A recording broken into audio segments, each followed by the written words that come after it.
What's up, people? I'm Shaggy the Opinionated Hippie, and this is part 13 of my reviewing and ranking King Gizzard and the Lizard Wizard studio albums in order of their release. We're on release number 13, the fifth and final album to be released in 2017 on New Year's Day, or New Year's Eve Day, December 31st, Gumboot Soup. My understanding for this is it is sort of a bunch of tracks that were left over from the previous albums, particularly the ones recorded in 2017. And I don't think they were finished tracks. I think they maybe were written during those sessions and they just didn't fit in with sort of the dynamic or the flow of any particular album. I think the one album, Nonagon Infinity, Flying Microtonal Banana, that's the one album, and maybe a little bit of Polygonawannaland. Some of these songs would have fit in there. I think it makes more sense. Murder of the Universe, maybe not. The softer acoustic one, maybe not. But you can see where some of these would have fit on those other albums, but ultimately just didn't have that right vibe. But my understanding is they weren't finished songs, so they had to like work their butts off like to get it done and get it released by, before the year ended. But yeah, I adore this album. I absolutely love this album. It has kind of a little bit of everything that they do, but not in an incredibly extreme fashion. You get some of that sort of King Gizzard motoric type groove on a couple songs. You get a lot of really nice psych poppy stuff. You get some nice woodwind work with that psych flavor that they bring so well. You get some absolutely, is it actual woodwind work or is it, yeah, it's flute. You get some killer bass lines. The bass on this album is spectacular. To me, the bass is the star of this album. They always have great rhythms, and like this is a fantastic band, but it's almost like they're like, hey, let's give the bass player a lot on this one because it's just absolutely amazing stuff. It's 11 songs, 45-minute album. Starts off with the song Beginner's Luck, which is a little more of an airy, poppier, lighter song about gambling, essentially. But then it drops into this really neat, kind of funky guitar solo at the end. It's not really like a shredding solo, but this weird atmospheric psych solo that just absolutely works. And almost the rest of the album is this nice balance between like the lighter, psychier pop stuff, with elements of like garage and prog seeping in, with a little more like groove oriented, with the bass player kind of taking the lead and the band kind of getting into it a little more. The longest song is like 5.5 minutes long. That's the last song. These are pretty nice short type things. But yeah, they all just work so incredibly well. Beginner's Luck opens. The next song, Greenhouse Heat to Death, has this really nice sort of repetitive guitar riff energy. It's a little bit heavier than the opening track, and we're now like, it's almost like you had a prologue and now we're actually digging into the meat of the album. Barefoot Desert, I think, is one of the best songs on here. Starts off with this sort of light, proggy, but kind of tight, drum-driven type energy. In the middle, we get this sort of breakdown that has this sort of Benny and the Jets-esque stomp on piano, but it's just like dun, dun, dun. Like we don't get the dun, dun, dun, dun, but we get that dun, dun. And this is it's like pretty short song, like 3.5 minutes, but we get a lot of different flavors, a little more proggy, a little more things happening, jumping from place to place, but it works. It all works incredibly well.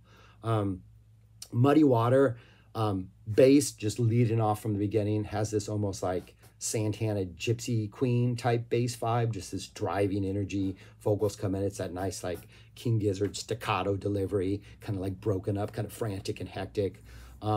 Superposition kind of is channeling a little bit. This is one of the lighter songs on here. It's channeling a little bit of maybe like Stereolab meets Black Moth Super Rainbow, with that sort of like airy, whimsical, cotton candy flavored electronic psych, kind of whispery, but there's a lot going on, as always with the King Gizzard song.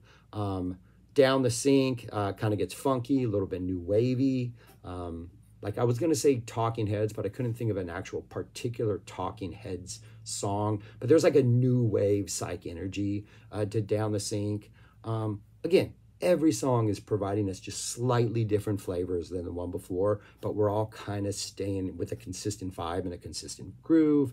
The other highlight on this album is the Great Chain of Being. This is almost like a stoner rock vibe, kind of heavier, probably the heaviest groove on this album. We're getting a little more of like, you know, foreshadowing to some of the heavy stuff that would come in a couple years, or even harkening back to some of the more frantic heavy stuff from like Not a Gone Infinity.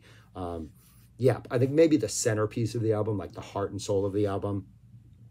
The Last Oasis, nice soft rock vibe, kind of late 70s, but again, psyche, garage, 70s soft rock, if that's a thing. But a really nice sort of like, it pairs well with the Great Chain of Being. So the sequencing, again, perfect. All Is Known is the sort of, this is the one that I think would have fit maybe on Not a Gone Infinity a year back, could have fit on Polygona-Wonderland, could have maybe fit on Flying Microtonal Banana. It's got that like frantic, a little more motoric, that hyper tense, kind of frantic, cagey, that driven King Gizzard drive that I think is almost a signature sound of theirs. Psych meets krautrock type thing, but like at a really quick pace, because we got places to go. So All Is Known is bringing that energy. I'm Sleeping In, chill, poppy groove, amazing bass playing. Like anytime things get chill, the bass player is always there, just like smooth, just like making you feel good. It is really good stuff. And then it closes off with the Wheel, which is another kind of slower, softer vibe. Kind of has a, it's not quite as epic as the Allman Brothers' Dreams, but it has that sort of like slow, but kind of moving forward, steady, kind of the intensity builds over time just because we're committed to this groove. That really cool vibe ends the album like in just a nice, relaxed, kind of cool, but like intense way. Yeah, a fantastic album, perfectly sequenced. The songs give you a lot of different flavors. So many great grooves. The bass playing is out of control. Yeah, just amazing. I love this album. I adore this album.